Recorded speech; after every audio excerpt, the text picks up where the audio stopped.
lagi bersama saya Intan Sri Febriani di podcastnya Yang Kesbi. Wah, kebetulan kita di sini kedatangan teteh cantik anggota BEM nih. Dari bajunya yang hijau-hijau ini kelihatannya sangat aktif di BEM Poltekkes Yang Kesbi. Di sini aku penasaran teh sama kegiatan-kegiatan yang ada di BEM. Sebelumnya boleh perkenalan dulu deh. Oh, boleh. Halo guys, perkenalkan nama saya Vera. Saya adalah mahasiswa dari Poltekkes Yang Kesbi dan kebetulan karena ini kita mau membahas mengenai BEM ya Teh ya. Jadi di sini saya juga merupakan anggota dari BEM Poltekkes Yang Kesbi yang kebetulan menjabat sebagai sekretaris Teh, seperti itu. Wow, karena pembahasannya ini lumayan itu boleh minum dulu teh yang Oh, hangat boleh. aja, Ya, santai-santai. Iya. Kita masih diminum ya Teh ya. Ya, minum dulu. Santai-santai aja ya teh ya. Ya, oke. Tapi kan di sini sebagai sekretaris ya teh ya. Jadi sekretaris itu gimana sih teh kerjanya? Kerjanya banyak sih ya Teh ya. Kadang kalau misalkan kita sebutin satu persatu kayaknya sulit ya saking banyaknya. Cuma mungkin lebih ke kita ke persyaratan sih, kayak mau ada kegiatan kita kirim surat internal maupun eksternal gitu, kayak gitu-gitu aja. Pasti super hektik ya teh ya jadi sekretaris. Iya, kalau misalkan lagi banyak kegiatan wah itu Wah. hektik banget sih Teh. Super keren sih kalau misalkan harus bisa manajemen waktu berarti ya antara tugas di kampus sama tugas di organisasi. Nah, gitu ya, banget. Teh, ya. Itu kadang susah tuh Teh, jadi hambatan tuh kalau misalkan kita lagi ada kegiatan bentrok sama kegiatan-kegiatan kampus gitu, tugas-tugas kampus maksudnya. Iya pastinya ya Allah itu mah harus super bisa membagi waktunya Iya, ya sekali.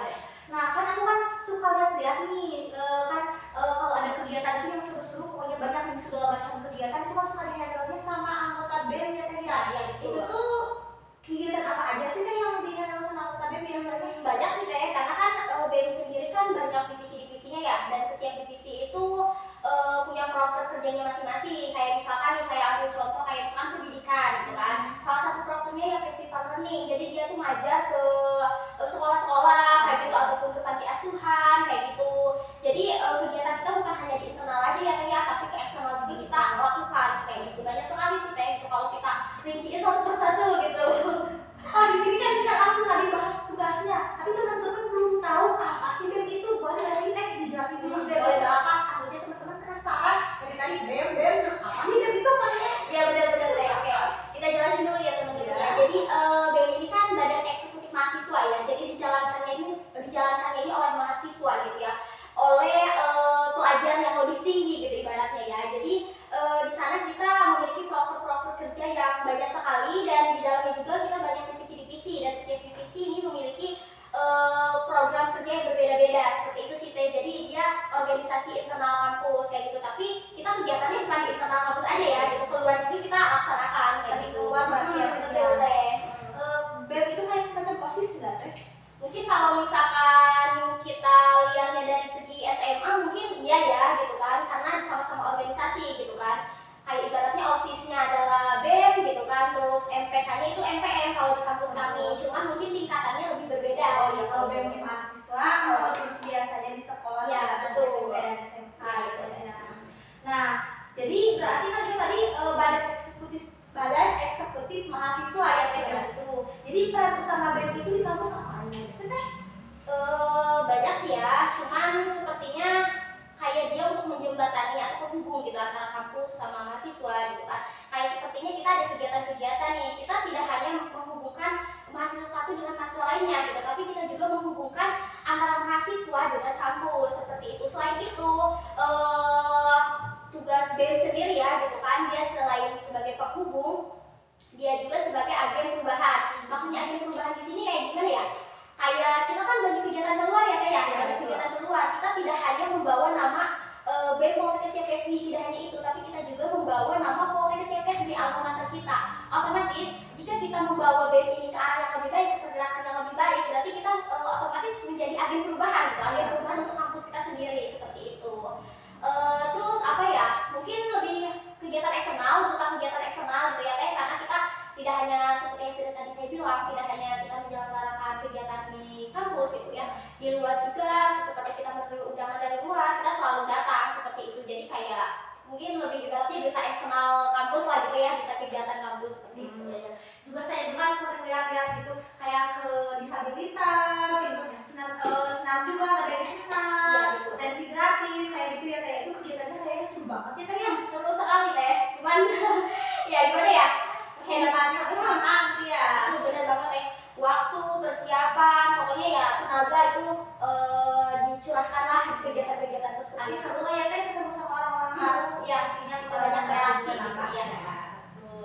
Nah, Intan di sini penasaran nih, kan tadi kata Teteh dibagi bermacam-macam divisi. Jadi di BEM Poltekkes Silat Kisbi itu ada divisi apa aja sih Teh, sama tugasnya ngapain aja sih itu Teh? Iya, oke. Jadi kan di BEM ini kan ada yang inti ya sama divisi gitu kan. Kalau yang inti mungkin kayak Presma, Wapresma, Sekretaris Bendahara gitu ya.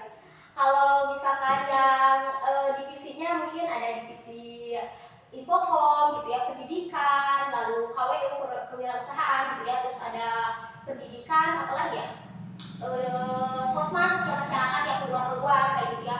Cuman kalau misalkan kalau kita jabarkan tugasnya satu persatu banyak ya Teh ya, karena misalkan satu divisi juga memiliki 8, ada yang 8 proker, ada yang 7 proker kayak gitu. Apalagi kalau misalkan di kita kan ada keagamaan ya, kerohanian gitu, dan dia setiap minggunya pasti selalu ada kegiatan rutin ngaji mingguan kayak gitu.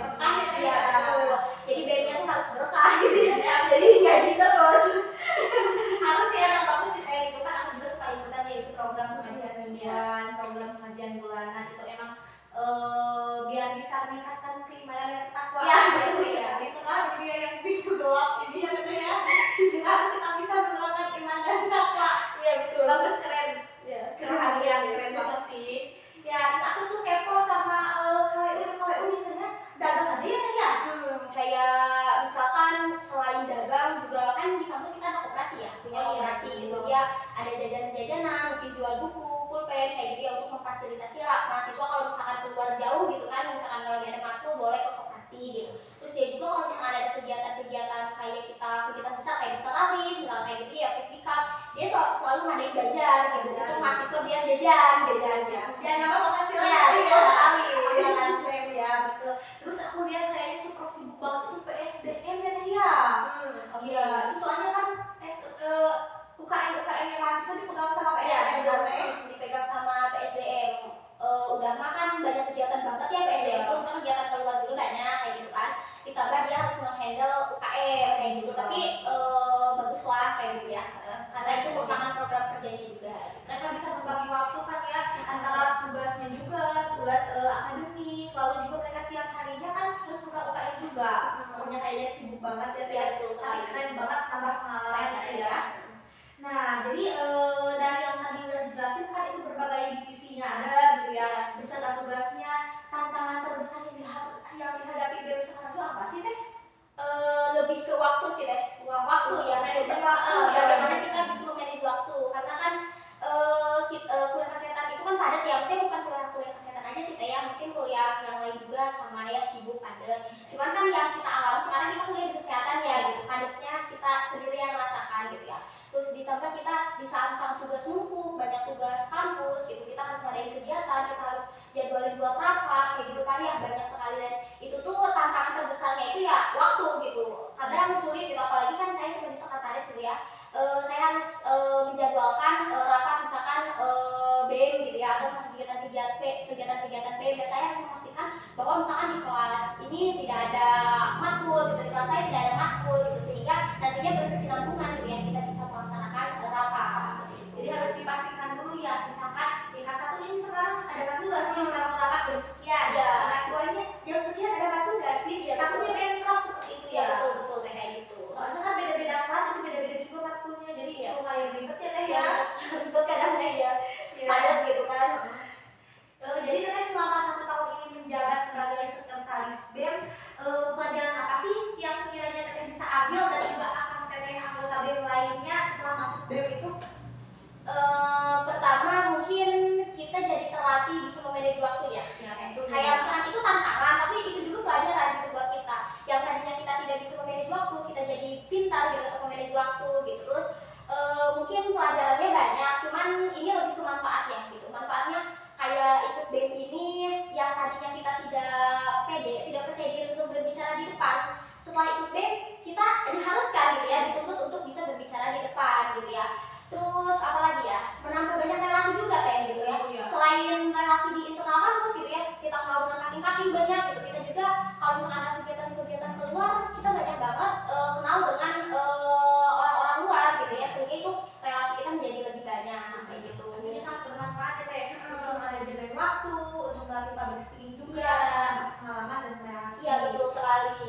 biar nggak introvert ya. Iya betul betul, apalagi nih kalau yang introvert boleh tuh teh masuk BEM, Iya. nantinya terlatih gitu. Ya, jadi mencoba biasanya nggak berani bicara gitu, jadi mau nggak mau harus berani, Iya, betul. harus berlatih. Apalagi kan di kesehatan nantinya bertemu dengan banyak orang Iya, ya, pasti ya. ya, gitu ya. Jadi harus terbiasa berbicara dengan orang lain seperti Iya, itu. betul.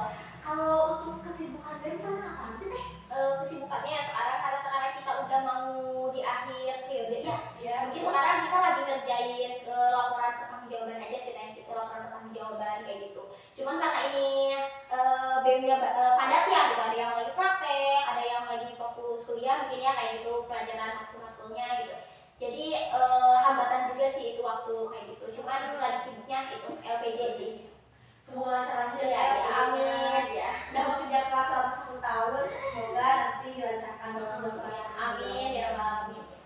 Sekarang teteh ada pesan nggak sih buat adik-adik yang penasaran nih yang mau ikut BEM gitu? Ada nggak sih pesannya boleh disampaikan gitu? Kalau pesannya sih semoga nanti misalkan teman-teman ya gitu, adik-adik yang mau mencalonkan jadi BEM Poltek Siap SD gitu, bisa membawa BEM ini menjadi ke arah yang lebih baik lagi gitu ya, lebih maju tentunya gitu, dan dia menciptakan terobosan-terobosan baru gitu. Ibaratnya kegiatan-kegiatannya harus lebih spektakuler lah gitu ya, harus lebih menyenangkan kayak gitu. Terus jangan lupa untuk tetap menjaga tradisi atau budaya kekeluargaan gitu, karena itu penting banget, karena di dalam organisasi itu yang paling utama itu kekeluargaan sih teh kalau menurut saya ya gitu. Kalau misalkan kekeluargaannya erat, itu pasti organisasinya juga kuat Ya, gitu. Gitu. Paling kayak gitu aja sih. harus saling bekerja sama betul. ya. Jadi jangan sampai bercerai-berai gitu Iya, betul betul teh. Oke, semakin kompak semakin bagus. Iya. Oke. Mungkin hanya itu saja teh bincang-bincang singkat mengenai BEM yang sudah kita bicarakan barusan. Semoga para teman-teman yang melihat dapat terinspirasi ya. Tentunya mau berkenan untuk bergabung bersama BEM ya teh Iya, ya. betul sekali.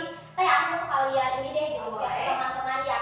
Buat teman-teman nih calon-calon maba ya tentunya ya, perawat tingkat 1 atau bidan tingkat 1 kayak gitu ya, atau farmasinya gitu. Kita kalau misalkan kalian berminat untuk masuk ke BEM Poltek SFTC, boleh banget nih, kalian harus mendedikasikan jiwa-jiwa organisasi kalian gitu. Boleh nanti ikut serta untuk ikut organisasi BEM Poltek SFTC. Ditunggu ya. Ya. Ikut ya teman-teman ya. Ya, itu harus.